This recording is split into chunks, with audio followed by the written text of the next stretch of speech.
السلام عليكم ورحمة الله وبركاته. بسم الله الرحمن الرحيم. الحمد لله والصلاة والسلام على سيد المرسلين وعلى آله وصحبه ومن تبعهم بإحسان إلى يوم الدين. أما بعد, mes chers frères et sœurs, bienvenue dans ce troisième épisode concernant l'explication des 40 hadiths coraniques, Arba'oun al-Qur'aniyya. Nous nous étions sur le sixième hadith. Nous continuons, Inch'Allah Ta'ala, donc l'explication des hadiths. Et hadith que l'on va lire est un hadith qui me tient beaucoup à cœur, car c'est vraiment un hadith qui montre la miséricorde d'Allah Subhanahu wa Ta'ala, mais aussi la valeur du Coran et la facilité qu'a le musulman à acquérir son intercession le jour du jugement dernier. Écoutez. عن النواس بن سمعان رضي الله عنه قال: سمعت النبي صلى الله عليه وسلم يقول: يؤتى بالقرآن يوم القيامة وأهله الذين كانوا يأمنون به تقدمهم سورة البقرة وآل عمران وضرب لهما رسول الله صلى الله عليه وسلم ثلاثة أمثال ما نسيتهن بعد قال: كأنهما غمامتان أو ظلتان سوداوان بينهما شرق أو كأنهما حزقان من طير صواف تحاجان عن صاحبهما. رواه مسلم وأحمد واللفظ لأحمد. D'après Nawas ibn Sam'an, il dit: j'ai entendu le prophète sallallahu alayhi wa sallam dire: on apportera le Coran le jour du jugement dernier et les gens qui le mettaient en pratique. Et devant eux, il y aura Suratul Baqarah et Suratul Al-Imran. Et le prophète sallallahu alayhi wa sallam les a comparés ce jour-là à. Il en a fait 3 comparaisons. Il a dit: je ne les ai pas oubliés depuis. Il a dit: c'est comme 2 nuages ou 2 ombres noires avec une séparation entre les deux. Et il a dit: ou alors c'est comme un groupement d'oiseaux et toutes ces Surat al-Baqarah et Al-Imran sont là pour défendre, pour intercéder en la faveur de celui qui les a apprises par cœur. Subhanallah. Yani, la miséricorde d'Allah Azza wa Jal, comment elle est grande. Regardez, le jour du jugement dernier, les gens qui ont lu le Coran et qui l'ont mis en pratique, même s'ils n'ont pas appris tout le Coran, s'ils ne connaissent que Al-Baqarah et Al-Imran, elles intercèdent en leur faveur. Il faut savoir que le Coran, il accepte tout le monde, les gens qui le connaissent entièrement, les gens qui le connaissent partiellement, les gens qui le connaissent au minimum, et les gens qui le lisent tout simplement. Mais il accueille surtout les gens qui le mettent en pratique. C'est très important. Mettre en pratique les paroles d'Allah subhanahu wa ta'ala, c'est ce qu'il y a de plus important. Donc regardez, dans ce hadith, le prophète sallallahu alayhi wa sallam annonce la bonne nouvelle de ceux qui n'ont pas pu apprendre le Coran entièrement, car vous savez que ces gens-là ont une récompense spécifique, et il annonce quand même à ceux qui ont appris que Surat al-Baqarah et Al-Imran, il leur annonce aussi une récompense spécifique. Qu'est-ce que cette récompense? C'est que ces 2 sourates, elles viennent intercéder en la faveur des gens qui les ont apprises par cœur et ou les gens qui ont mis en pratique le Coran, les paroles d'Allah subhanahu wa ta'ala. وعن أبي موسى الأشعري رضي الله عنه عن النبي صلى الله عليه وسلم قال: مثل المؤمن الذي يقرأ القرآن ويعمل به كمثل الأترجة طيبة الطعم طيبة الريح ومثل المؤمن الذي لا يقرأ القرآن ويعمل به كمثل التمرة طيبة الطعم ولا ريح لها. رواه البخاري. Et là, le Cheikh Hafidahullah, il réitère le hadith qu'on a vu précédemment de la parabole que faisait le prophète sallallahu alayhi wa sallam entre le croyant qui lisait le Coran et celui qui ne lisait pas le Coran, et l'hypocrite qui lisait le Coran et celui qui ne lisait pas le Coran. Et l'auteur a choisi de remettre le hadith dans une autre version dans ce chapitre-là pour nous rappeler l'importance du fait de mettre en pratique les paroles d'Allah subhanahu wa ta'ala. Car si vous vous souvenez bien, le croyant, dans tous les cas, il a été comparé à quelque chose qui avait un goût, un bon goût ou un goût sucré. Dans le hadith précédent, c'était comparé à l'utruj. On avait dit que c'était le cédra. Le cédra est un agrume qui ressemble beaucoup à l'orange ou au citron. Et le croyant, ça c'était le croyant qui lisait le Coran. Et le croyant qui ne lisait pas le Coran, il a été comparé à la date qui n'a pas d'odeur, mais qui a un goût sucré. Et c'est pour cela que la comparaison qui suit, qui est celle de l'hypocrite qui lit le Coran et qui ne lit pas le Coran, comme vous le voyez dans le hadith précédent, il a été comparé à quelque chose toujours d'amer au niveau du goût, même si le premier qui lit le Coran a été comparé à quelque chose qui a une bonne odeur. Mais c'est juste ce qui émane de lui, c'est-à-dire la lecture du Coran, mais sans la mise en pratique, car un hypocrite ne met pas en pratique le Coran. Et donc, ici, le fait de choisir ce hadith dans ce chapitre-là, c'est pour nous rappeler que la mise en pratique du Coran est très importante. Car comme vous voyez, dans le hadith de Nawas ibn Sam'an, le prophète alayhi salatu wassalam met bien en valeur, il dit yu'ta bil Qur'an yawm al-qiyamah wa ahluhu alladhina kanu ya'maluna bih. On apportera le Coran le jour du jugement dernier et les gens qui l'ont mis en pratique, les gens du Coran, mais qui l'ont mis en pratique. Alors, il y a un petit commentaire de Ibn al-Qayyim, rahimahullah. Il dit Ahlul Qur'an hum al-alimuna bihi, al-alimuna bihi, wal-amiluna bima fihi, wa in lam yahfazuhu an dhahri qalb. وأما من حفظه ولم يفهمه ولم يعمل بما فيه فليس من أهله وإن أقام حروفه إقامة السهم. هذا في زاد المعاد. Dans Zad al-Ma'ad, Ibn al-Qayyim dit les gens du Coran, c'est les gens qui هم العالمون به, les gens qui ont la connaissance du Coran, والعاملون بما فيه, mais qui le mettent en pratique. Même s'ils ne le connaissent pas par cœur. Et il dit, et par contre ceux qui le connaissent par cœur, mais qui ne l'ont pas compris et qui ne l'ont pas mis en pratique, on ne peut pas dire de ces gens-là que c'est les gens du Coran. Même s'ils le récitent avec perfection, c'est-à-dire de bout en bout, sans faire aucune erreur. Donc là, on ne peut pas dire de quelqu'un qui ne met pas en pratique le Coran, même si c'est le plus grand récitateur au monde, on ne peut pas dire que c'est quelqu'un qui fait partie des gens du Coran, la communauté du Coran. La mise en pratique donc est très très très importante.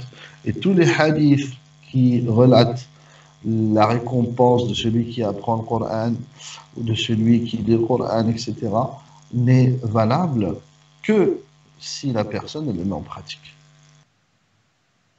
Voilà.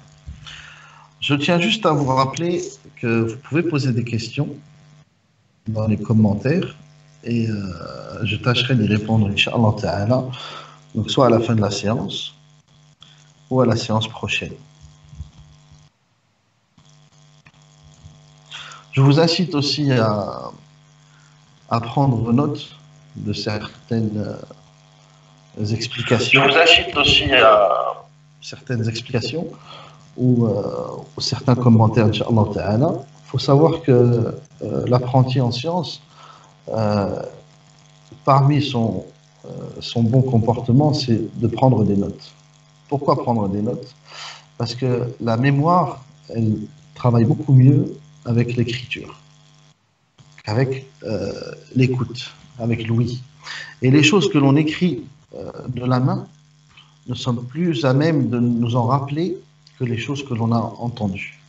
Hein. Pourquoi? Parce que en plus de l'écoute vient se rajouter le fait d'écrire sur du papier et pas sur un écran. Non. Alors, le hadith qui suit, c'est le 8e hadith. Il faut savoir que le prophète sallallahu alayhi wa sallam, il a incité tous les musulmans à lire le Coran et à apprendre le Coran. Mais tout le monde n'a pas forcément la capacité la capacité ou les facultés d'apprendre tout le Coran. Ce n'est pas forcément à la portée de tout le monde. Et donc, il faut savoir que le prophète alayhi salatu wassalam, il a incité les gens à apprendre tout le Coran, mais il savait très bien que parmi sa communauté, il y en aurait qui ne pourraient pas. Donc il a incité les gens à apprendre certaines sourates ou certains versets. Et c'est pour ça qu'il va vanter les mérites de certaines sourates ou certains versets dans les hadiths que l'on va lire, tout ça pour inciter chacun à apprendre quelque chose du Coran ou alors tout le Coran. Là, le hadith qu'on va lire maintenant concerne Surat al-Baqarah et le mérite de lire Surat al-Baqarah. عن أبي هريرة رضي الله عنه أن رسول الله صلى الله عليه وسلم قال لا تجعلوا بيوتكم مقابر لا تجعلوا بيوتكم مقابر إن الشيطان ينفر من البيت الذي يقرأ فيه سورة البقرة رواه مسلم. D'après Abu Hurairah radiyallahu anhu, il dit, le prophète alayhi salatu wassalam dit, ne faites pas de vos demeures des tombes. Ne faites pas de vos demeures des tombes. Il dit, Ash-Shaytan fuit la demeure dans laquelle est lue Suratul Baqarah. C'est un hadith qui inclut beaucoup de choses. Il y a beaucoup de choses à retenir de ce hadith. Premièrement, il dit La taj'alu buyutakum maqabir. Ne faites pas de vos demeures des tombes. Si je vous pose la question, qu'est-ce que fait le musulman dans sa tombe? Qu'est-ce que vous me diriez? Je vous laisse quelques secondes. Qu'est-ce que vous diriez si je vous dis qu'est-ce que fait le musulman dans sa tombe?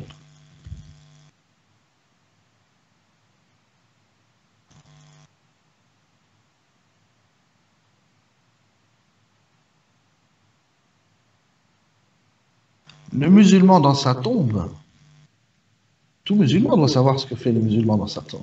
Il ne fait rien. Il n'y a plus d'œuvre. On ne peut plus faire d'acte. Une fois qu'on est mort, ça y est, le parchemin, il n'y a plus rien qui est écrit dessus. Sauf dans certains cas, on en parlera par la suite. Mais en général, le musulman ne fait plus rien dans sa tombe. Donc il n'y a pas d'œuvre à accomplir, il n'y a pas de bonnes œuvres à accomplir, il n'y a pas de bonnes actions. Donc c'est pour ça que le prophète alayhi salatu wassalam, il dit ne faites pas de vos demeures des tombes, c'est-à-dire c'est pas vous rentrez chez vous et vous ne faites aucun acte d'adoration, vous ne faites rien du tout. Et là, qu'est-ce qu'il propose? Il ne propose pas tout de suite de lire Surat al-Baqarah. Mais il cherche à donner envie aux musulmans de lire Surat al-Baqarah dans sa demeure. Et tout de suite, il donne une récompense supplémentaire. Sans parler de la lecture du Coran, qui est gratifiante. Pour chaque lettre, nous avons des hasanat, etc., etc. Il dit que la demeure dans laquelle est lu Surat al-Baqarah, s'il y a Shaitan, il fuit cette demeure. Shaitan fuit cette demeure. Qui aujourd'hui aimerait avoir Shaitan dans sa demeure? Personne d'entre nous ne souhaiterait avoir Shaitan dans sa demeure. Donc, le musulman, quand il entend ce hadith, le premier réflexe qu'il a, c'est quoi? La première pensée qui lui vient, mais je n'aimerais pas avoir Shaitan dans ma demeure, donc je vais aller lire Surat al-Baqarah. Pourquoi? Parce que Shaitan est une nuisance. Et une fois qu'il est dans la demeure, c'est une nuisance pour la famille. Donc, le musulman, pour protéger sa demeure et sa famille, il va aller lire Surat al-Baqarah. Vous voyez comment le prophète, alayhi salatu wassalam, il a incité le musulman à lire Surat al-Baqarah. قال لا تجعلوا بيوتكم مقابر إن الشيطان ينفر من البيت الذي يقرأ فيه سورة البقرة. Ne faites pas de vos demeures des tombes. Ash-Shaytan fuit la demeure dans laquelle est lu Surat al-Baqarah. Donc ça, c'est une incitation à lire Surat al-Baqarah dans les demeures. Al-Hadith al-Tasi'. Attention, une petite remarque concernant la lecture de Surat al-Baqarah. il faut savoir que la lecture de Coran qui est préenregistré n'a pas le même statut que la lecture d'une personne. Parce que la personne, lorsqu'elle lit, elle a forcément une intention derrière. Et un enregistrement, il n'a aucune intention. Donc il faut bien comprendre que lorsque vous mettez un enregistrement dans votre demeure, ça n'aura pas le même statut que lorsque vous lisez vous-même, ou lorsque vous invitez quelqu'un à lire dans votre demeure. Ce n'est pas pareil. Car la personne qui lit, elle a une intention.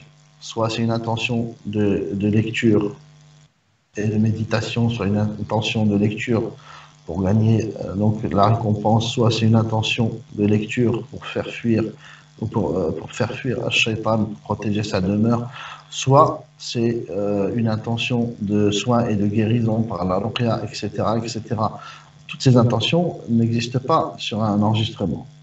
Donc, je conseille vivement aux gens de lire et de ne pas... je recommande plus de lire vous-même, hein, ou si vous ne savez pas lire, lorsque vous mettez un enregistrement, asseyez-vous, au lieu de continuer comme certaines personnes à faire vos tâches quotidiennes ou vos tâches ménagères, asseyez-vous, écoutez le Coran avec une intention, parmi lesquelles j'ai cité, ou d'autres, et profitez de la lecture, et essayez de méditer un peu le Coran. Ensuite, الحديث التاسع فضل الجاهر والمسر بالقرآن. C'est un hadith qui va parler des intentions et le fait de lire le Coran à voix haute ou à voix basse, qu'est-ce qui est préférable.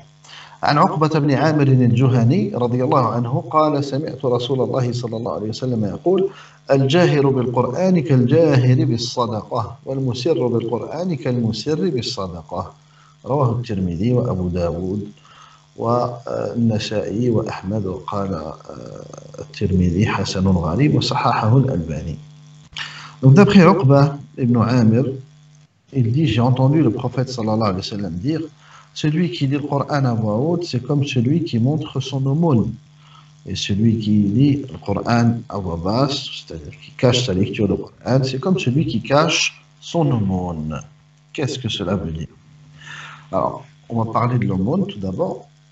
Donc l'aumône, comme vous le savez, est un acte d'adoration qui est très aimé d'Allah subhanahu wa ta'ala, qui est bénéfique pour la communauté. Pourquoi? Car les pauvres en profitent et ça efface la pauvreté de la communauté. Si tout le monde sortait sa zakat dans notre communauté, il n'y aurait plus de pauvres. Malheureusement, ce n'est pas le cas. Et l'aumône peut être aussi surérogatoire. Elle n'est pas forcément obligatoire, elle peut être surérogatoire et donnée à n'importe quel moment aux pauvres. Le fait de donner pour Allah subhanahu wa ta'ala, ou plutôt le fait de faire l'aumône est quelque chose de personnel, mais en même temps quelque chose de très observé. Et c'est un acte d'adoration qui est souvent sujet à l'ostentation,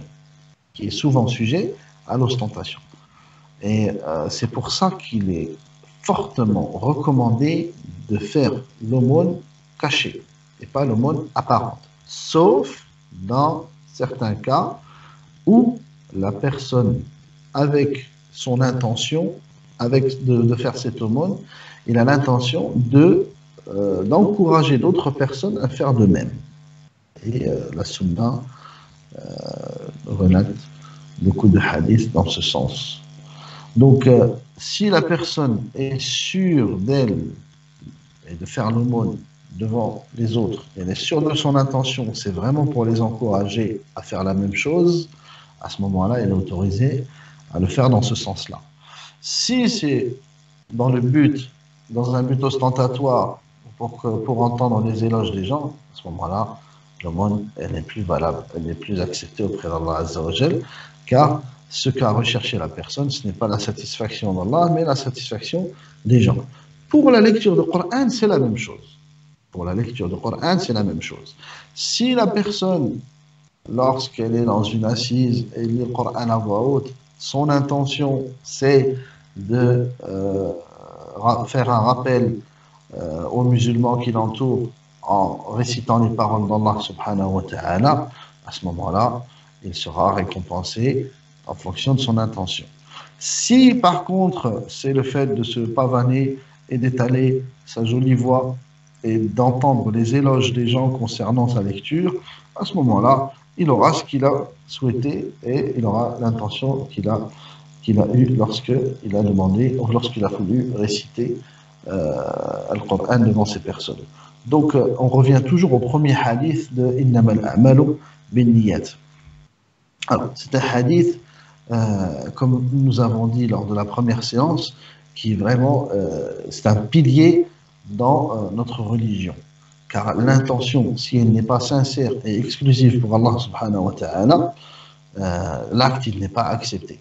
Et l'acte, s'il n'est pas conforme à la sunna du prophète sallallahu alayhi wa sallam, et que c'est une innovation, il ne sera pas accepté non plus. C'est pour ça qu'il faut absolument respecter ces deux règles pour que les actes soient acceptés. Voyez, petite parenthèse, je sais que l'horaire choisi pourrait paraître tôt pour beaucoup de personnes, mais c'est le meilleur horaire pour parler du Coran. Pour l'instant, nous sommes en train d'expliquer ce petit livre qui est grand de par sa valeur, donc les 40 hadiths coraniques.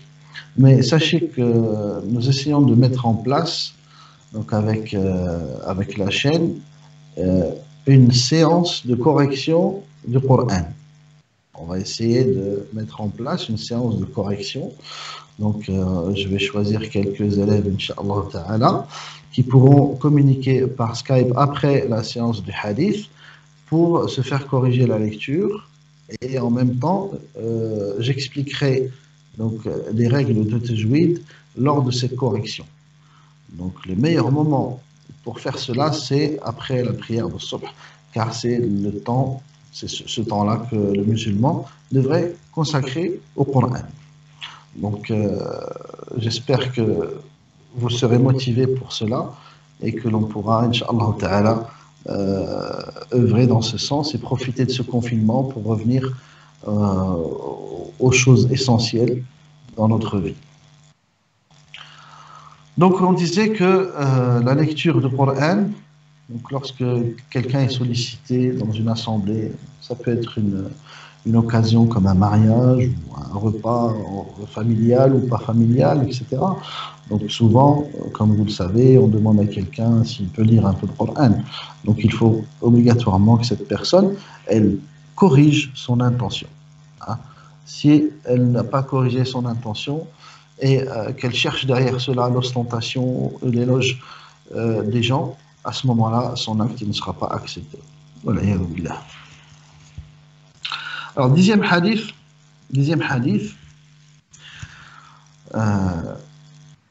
qui vient justement confirmer mes propos, c'est un hadith qui va vanter le mérite de l'écoute du Coran, le fait d'écouter le Coran, حب استماع القرآن.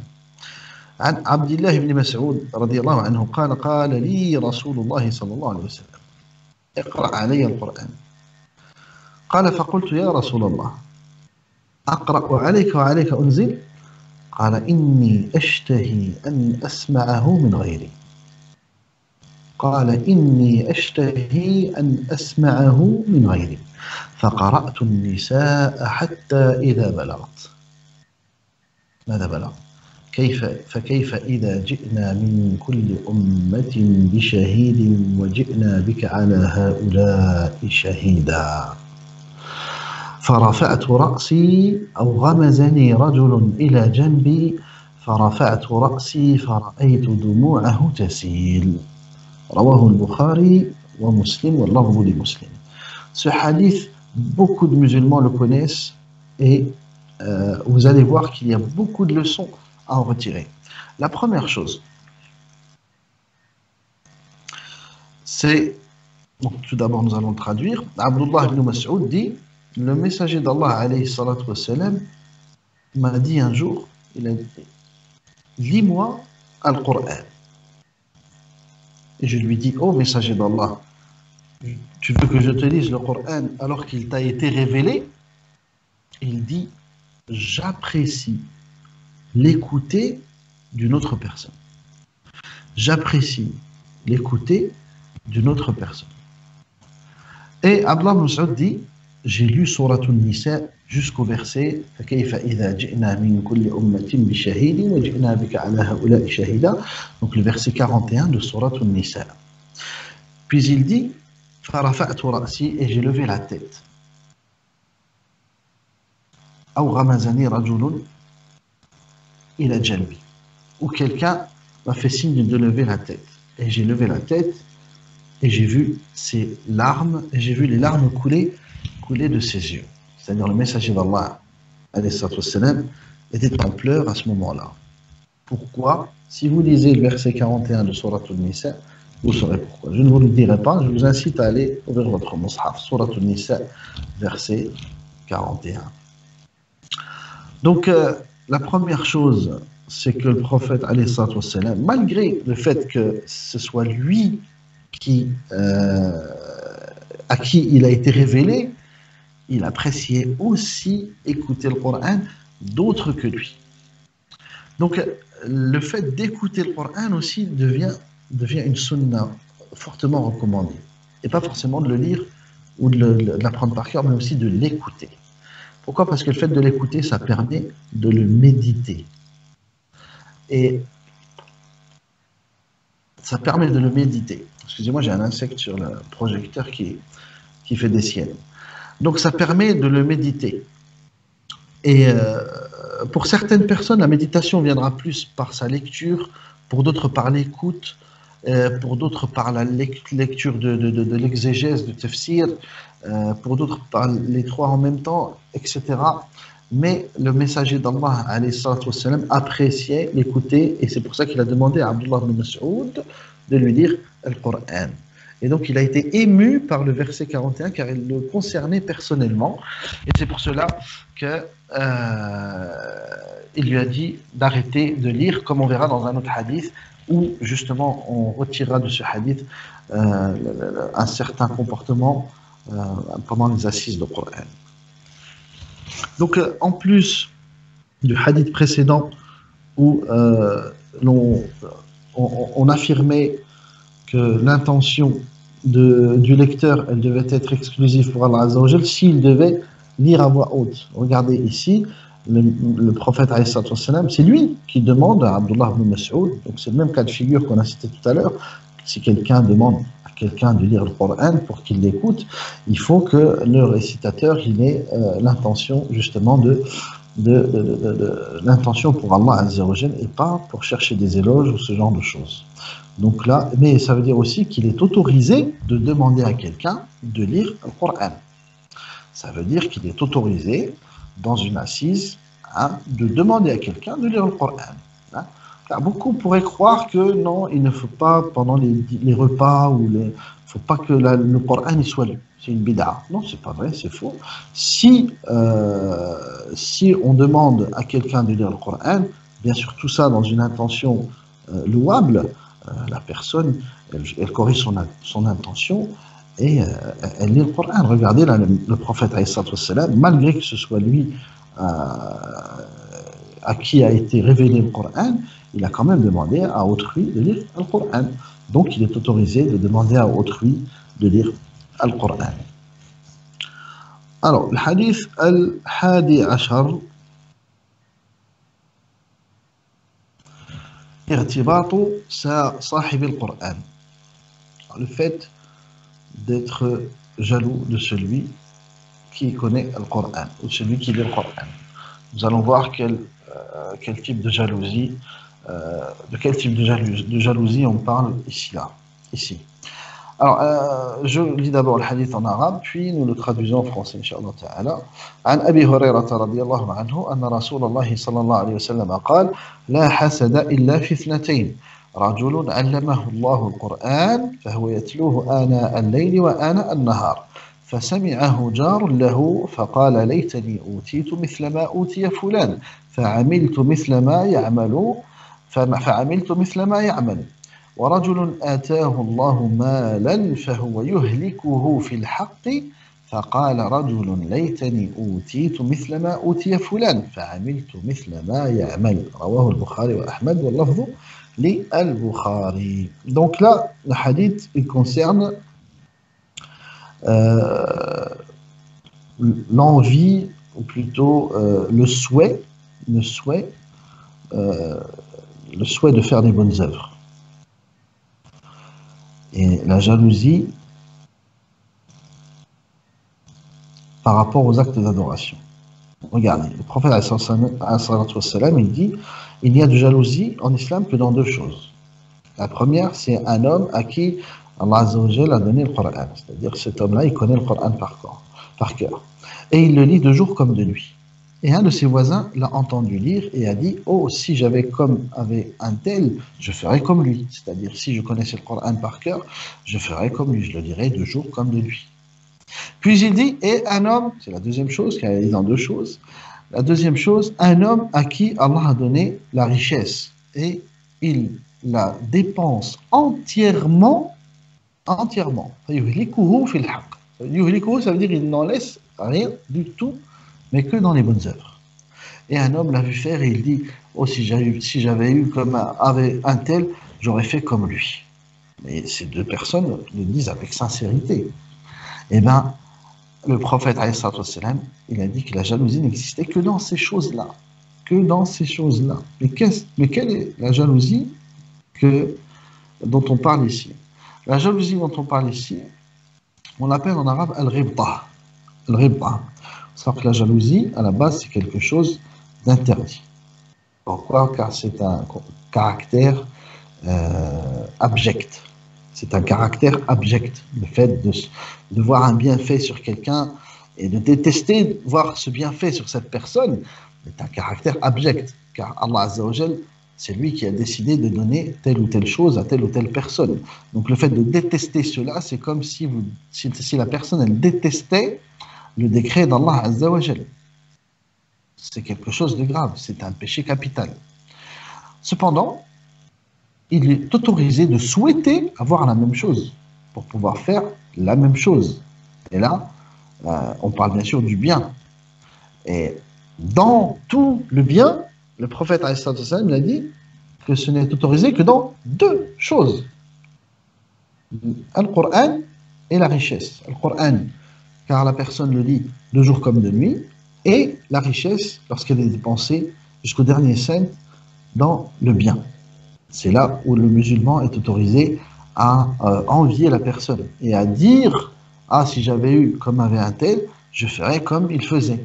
C'est juste dans ces deux cas-là. Vous imaginez, malgré le nombre de bienfaits qu'il peut y avoir.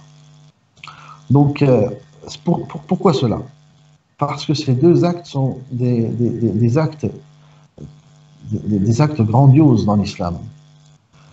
Le fait d'avoir les paroles d'Allah Azza wa Jal et de les lire quotidiennement, de jour comme de nuit, c'est quelque chose d'incomparable.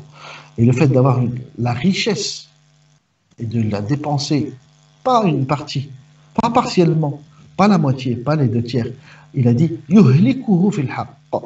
Ça veut dire quoi yuhlikuhu? Yuhlikuhu, ça veut dire qu'il le dépense jusqu'au dernier centime dans le bien, dans des bonnes œuvres. Qui aujourd'hui pourrait dépenser toute sa fortune dans le bien pour autrui? La plupart d'entre nous auraient peur de la pauvreté et diraient je me garde une partie pour ne pas rester pauvre. Mais cette personne-là, subhanallah, dépense tout son argent dans le bien. Je vais lire un petit peu vos commentaires, voir s'il y a des questions. Inch'Allah ta'ala, je vous demanderai d'être patient. Donc, ce qui serait bénéfique aussi dans les commentaires, c'est que vous écriviez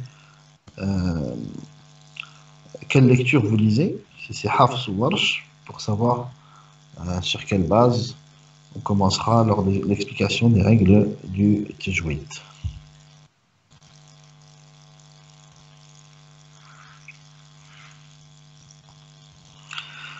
Alors.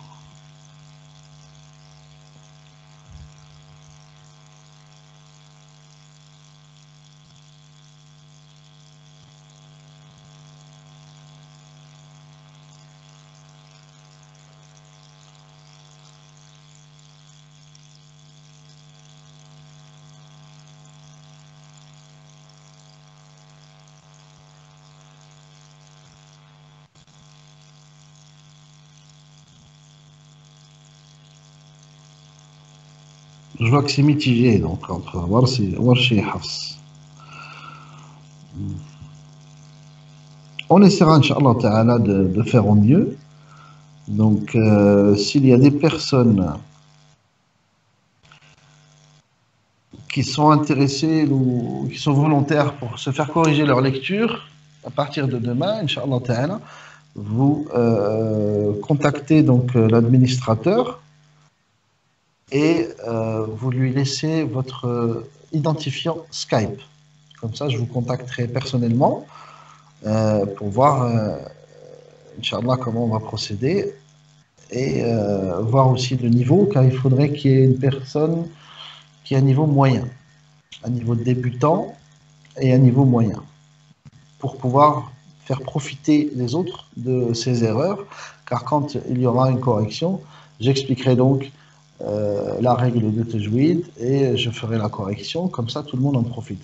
Si on prend quelqu'un qui lit parfaitement le Coran, ce ne sera pas intéressant et vous ne pourrez pas en profiter. Barakallahu fikum. S'il y a des questions concernant les hadiths qu'on a vus, n'hésitez pas, Inch'Allah Ta'ala. Je pense avoir été clair.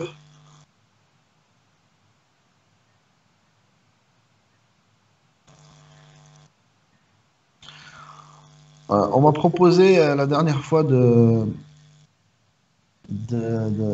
petit concours de mémorisation du livre. Je ne sais pas si ça vous intéresse ou pas. Hein, il y aurait des cadeaux.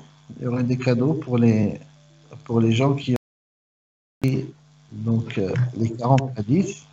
Le meilleur moment pour apprendre ou pour réciter le Coran, c'est le moment que vous avez choisi pour apprendre ou réciter le Coran. Il n'y a pas de meilleur moment. C'est relatif. Chaque personne, selon ses activités, selon son quotidien, son emploi du temps, elle trouvera un moment dans la journée ou dans la nuit pour apprendre, réciter ou lire le Coran. Donc, le meilleur moment, c'est le moment qui vous convient. C'est le moment que vous aurez choisi, tout simplement.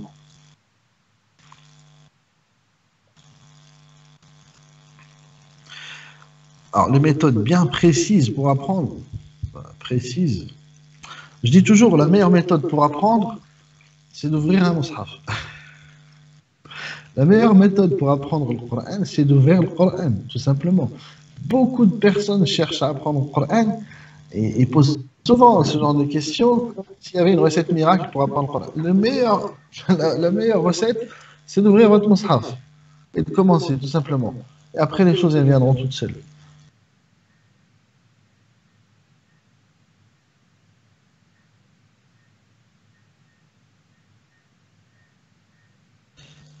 Peut-on lire le Coran avec un récitateur? C'est-à-dire un récitateur. C'est-à-dire un enregistrement et vous lisez en même temps, c'est ça? Comment mettre en pratique le Coran? On ne peut pas mettre en pratique le Coran si on n'a pas compris. Ne pas comprendre et mettre en pratique. C'est-à-dire qu'on va le mettre en pratique autrement que ce qui a été voulu par Allah Azza wa Jal. Donc, il faut écouter nos savants. Il faut écouter nos savants et lire le tafsir, écouter les durous, tout ça pour pouvoir bien mettre en pratique justement les paroles d'Allah Azza wa Jal.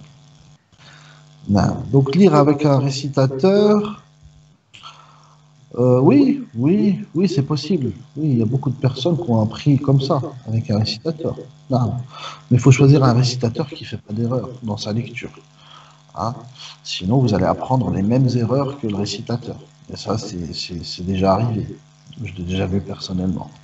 Donc, l'idéal, ah, moi je conseille, je ne dis pas que c'est ceux-là qu'il faut écouter, personne d'autre. Je conseille le Houssari, je conseille Mahmoud Ali al-Banna, je conseille Sheikh Ali Hudayfi, hafizahullah, ce genre de récitateur où la prononciation des lettres est très claire, avec une lecture posée, ce qui permet à l'apprenti justement d'acquérir cette bonne articulation des mots lors de la lecture du Coran. Sans compter bien sûr l'application des règles de tajwid.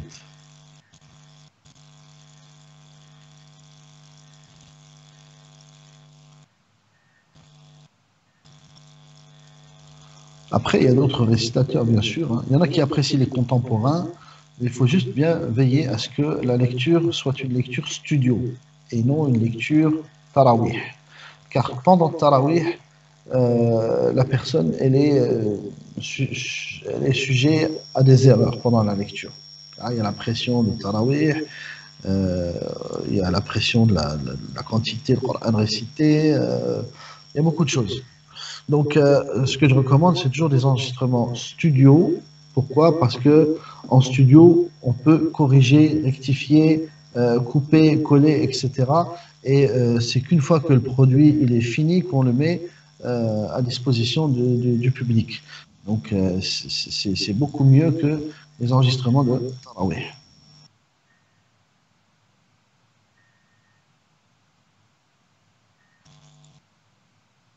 Mais restez quand même sur les classiques.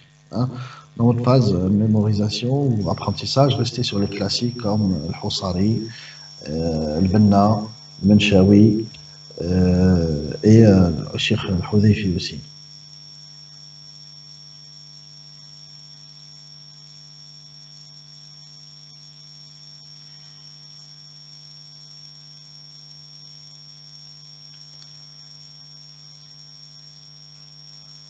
Ok, on va en rester là, Inch'Allah Ta'ala, pour aujourd'hui.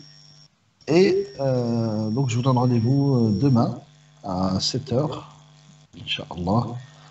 Allah Azza wa Jalla يتقبل منا ومنكم.